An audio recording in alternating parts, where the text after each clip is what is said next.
This spinach dish comes around the globe in many forms, sizes, shapes, and has definitely different names. We're looking at a typical spinach pie that has multiple identities, guys, but we all know it's delicious, right? So welcome to Conky's Creative Kitchen. I'm at kcknh.com. Find me on Facebook, Instagram, YouTube, and Provecho.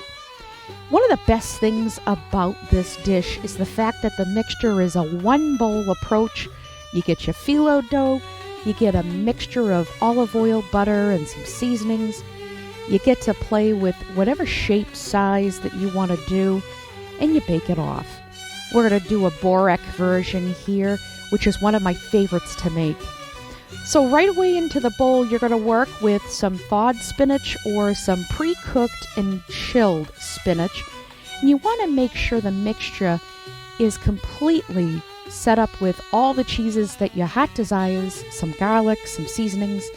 I even threw in some small pieces of bell pepper just for color and for some sweetness. So make sure there's no clumps when you're going through this mixture. And we're going to be on to the phyllo dough.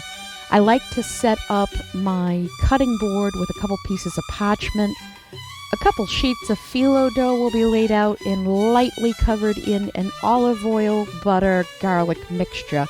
I have a little bit of salt in this, all mixed up into a cup. And I'm going to do 2 sheets here that will lightly paint on this mixture. And from here, you want to go ahead and grab your mixture. We're going to do a log, kind of like a log. So spread the mixture as evenly as you can.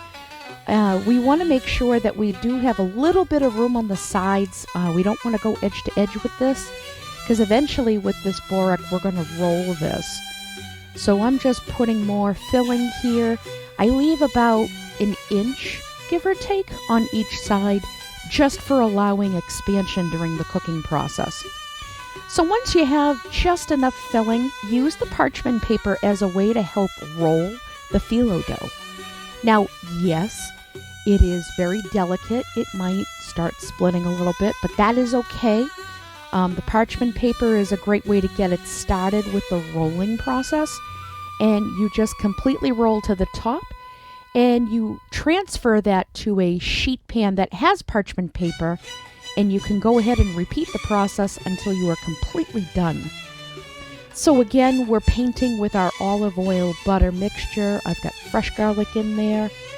You don't want to super saturate this, guys. You want it just enough so it helps with the cooking process, and it gives you that nice crispy crunch when it's done in the oven. Your house is going to smell wicked good. Gotta tell you, the process of putting this together, it is labor intensive, but it's so worth it. You're going to be so happy at the end of this. I guarantee you're going to enjoy it. So we're just at the end of painting that olive oil mixture on. And as you can see here, we're doing another roll. We just want to reinforce the number of layers. I probably do 4 to 5, maybe 6 sheets. It just depends on how well the sheets of phyllo dough are behaving. And as you can see here, this rolled up beautifully. And we're going to transfer this to a pan with parchment paper that has been lightly sprayed with olive oil. And again, you want more flavor, so you definitely want to paint on some more olive oil and garlic.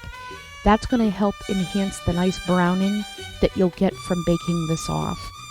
You can douse a little bit of salt and pepper on this as well for extra flavor. And about 20 to 30 minutes, that's all it's going to take to bake these off in the oven, guys. So if you take a look here, the beautiful browning action happening, it is crunchy. It is goodness all on your plate, guys. And seriously, a delicious meal that you can have any time of the day. I've even had this for breakfast myself. So right away, you need this recipe. Head on over to Provecho. Take advantage of my special offer for recipes. And as always, thanks so much for joining me. Happy cooking.